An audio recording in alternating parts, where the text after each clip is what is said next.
karena mereka takut kemungkinan kudeta. Itu 1 tahun lalu. Saya sering nulis atas soal HAM dan keadilan, tapi dengan ini ada aspek yang baru, aspek kemauan menggulingkan Jokowi oleh Kembali kami menyajikan informasi terupdate untuk Anda seputar yang terjadi di Indonesia. Dan terus dukung channel ini akan semakin berkembang dengan cara like, comment, share, dan juga subscribe. Dan mari kita simak berita selengkapnya. Kudeta boneka oleh M. Rizal Fadila. Gelora News. Boni Hargens ditertawakan netizen gara-gara menyatakan bahwa ia mengantongi nama-nama tokoh oposisi yang akan melakukan kudeta. Kudeta artinya pengambil alihan kekuasaan secara paksa. Di antara netizen mengomentari bahwa oposisi tak mungkin kudeta. Yang dia dengar justru orang di sekitar kekuasaan yang berpikir menggusur Jokowi seperti saat Mega menggusur Gus Dur. Sebagian lagi menyatakan sedang menunggu mundur sendiri bukan kudeta. Menurut Hargens, adanya kelompok yang ia sebut Laskar Pengacau Negara merencanakan kudeta dengan memanfaatkan situasi pandemi COVID-19. Krisis ekonomi, isu perpecahan dan komunisme, masalah Papua juga. Isu kudeta di samping tak menarik juga tak rasional. Tak ada sejarah kudeta selain agenda yang justru dilakukan PKI dan antek-antek komunis. Faham kiri ini otaknya mesum dan penuh pikiran kudeta. Tahun 1965, tentara difitnah oleh PKI akan kudeta padahal dirinya sendiri. Boni salah tembak ke arah oposisi Jokowi.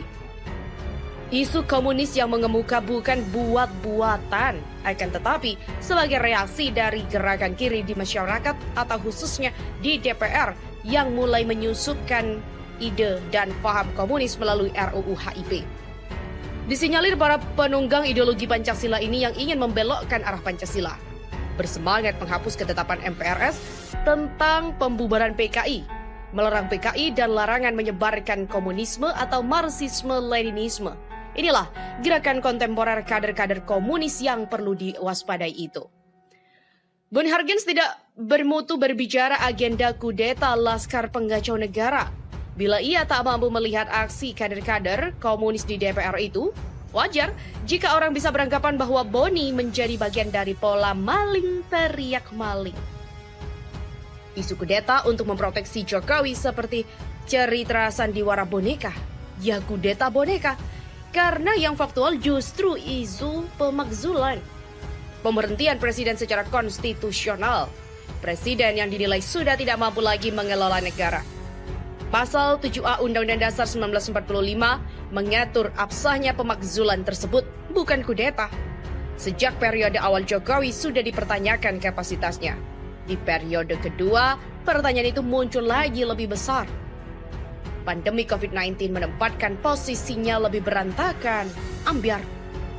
Jahatnya Boni justru menuduh kelompok yang akan kudeta itu adalah yang dahulu ingin memenangkan Pilpres 2024, lalu HTI, kemudian barisan oportunis yang haus kekuasaan dan uang.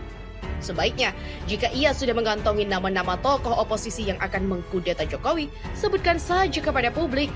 Jika nama-nama oposisi yang disebutkan Boni benar, jaringan kudeta, maka Hargens bisa menjadi pahlawan, hero penyelamat bangsa dan negara.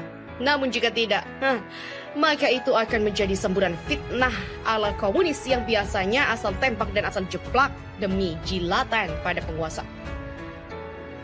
Cerita kudeta, boneka sedang dimainkan untuk membangun soliditas palsu.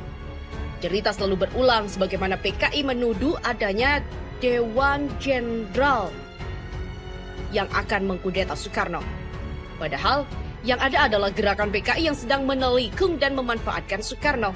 Untung saja Kolonel Untung tidak beruntung. Si tukang fitnah PKI harus menanggung akibat dari perbuatannya sendiri. PKI tak pernah kapok berkhianat sejak 1927, 1948, dan 1965. Kini baunya mulai menyengat. Ia bergerilya di area kekuasaan, berlindung pada ideologi negara. Seolah ia bela habis-habisan Pancasila, padahal sebenarnya ia ingin tendang jauh-jauh hingga ke Ekasila. Seperti biasa, Anasir PKI pandai berpura-pura dan bermain propaganda serta berstandar politik ganda. Meski wajar namanya juga boneka Cina. Sementara, PT UN memutuskan Jokowi bersalah karena blokir internet di Papua. Suparji Ahmad mengatakan, jadi efek jera bagi pemerintah. Presiden Joko Widodo dan Menteri Komunikasi dan Informatika Menkominfo diputuskan bersalah oleh Pengadilan Tata Usaha Negara atau PT UN Jakarta. Jokowi dan Menkominfo terbukti melakukan perbuatan melawan hukum terkait pemblokiran atau pelambatan koneksi internet di Papua pada 2019 lalu. Menyoroti putusan PT UN terhadap kepala negara, praktisi hukum Universitas Al-Azhar Indonesia Suparji Ahmad menyatakan bahwa putusan PT UN sangat progresif dan bernilai keadilan. Menurut Suparji, bagi masyarakat putusan tersebut memberikan kepastian hukum dan sekaligus membuat pemerintah akan lebih berhati-hati dalam mengambil keputusan politik. Dengan putusan tersebut, yaitu bersalah memblokir internet di Papua akan memberikan efek jera dan sekaligus mengedukasi pemerintah agar tidak melakukan hal yang serupa di masa yang akan datang. Putusan tersebut sesuai dengan fakta persidangan serta nilai keadilan. Demikian kata Suparji Ahmad kepada kantor berita politik Armol. Terkait dengan putusan PT UN, Suparji menyarankan kepada pemerintahan Joko Widodo untuk melaksanakan segala kewajiban hukumnya. Hal ini agar tidak menimbulkan polemik berkepanjangan dan tidak menguras energi. Sebaiknya putusan tersebut dilaksanakan Jokowi harus berhati-hati dan bersikap demokratis serta berorientasi pada kepentingan atau hak rakyat. Demikian kata Guru Besar Hukum Universitas Al-Azhar Indonesia ini. Sementara itu, Hari Ruslimoti juga mengatakan ada pertentangan dalam tubuh kekuasaan yang disebabkan penguasa rubuh. Kehadiran pagebluk virus corona baru atau COVID-19 dan suara oposisi yang kian lantang seolah-olah menjadi tameng untuk membenarkan alasan kapal pemerintah karam. Padahal, jauh sebelum COVID-19, laju komunikasi yang dicapai pemerintahan Joko Widodo memang sudah anjlok. Begitu terang aktivis Haris Ruslimoti dalam kicauannya di akun Twitter @Netizen Channel sesaat lalu. COVID-19 dan oposisi menjadi kambing hitam dari karamnya kapal pemerintahan Jokowi. Padahal, ekonomi nyungsep bukan karena COVID, sebelumnya ekonomi sudah menuju merah. Laju ekonomi di tahun 2019 memang stagnan di kuartal pertama hingga ketiga.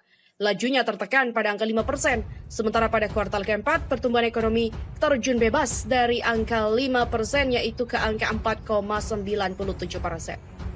Sedangkan pada kuartal pertama 2020, pertumbuhan ekonomi anjlok di angka 2,97%. Pemerintah beralasan bahwa hal itu diakibatkan karena pandemik virus corona, di mana virus ini kali pertama dinyatakan masuk ke Indonesia adalah di awal bulan Maret.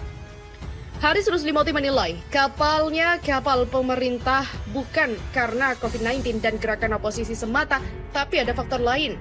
Dalam hal ini, mantan Ketua Umum Partai Rakyat Demokratik atau PRD itu menduga ada faktor internal yang kuat mempengaruhi kerja pemerintah yang tidak maksimal. Hari Ruslimoti sempat mengaku menerima informasi mengenai manuver faksi tertentu di tubuh pemerintahan untuk mengambil alih kekuasaan. Pernyataan itu disampaikan untuk menanggapi pernyataan Direktur Eksekutif Lembaga Pemilih Indonesia atau LPI, Boni Hargens soal kemungkinan kudeta. Boni Hargens mengatakan ada rencana kudeta manfaatkan situasi COVID. Dia yakin bahwa rencana kudeta itu tidak mungkin dilakukan oleh oposisi. Dia justru mendapatkan informasi ada faksi-faksi di dalam mempengaruhi kerja pemerintah yang tidak maksimal.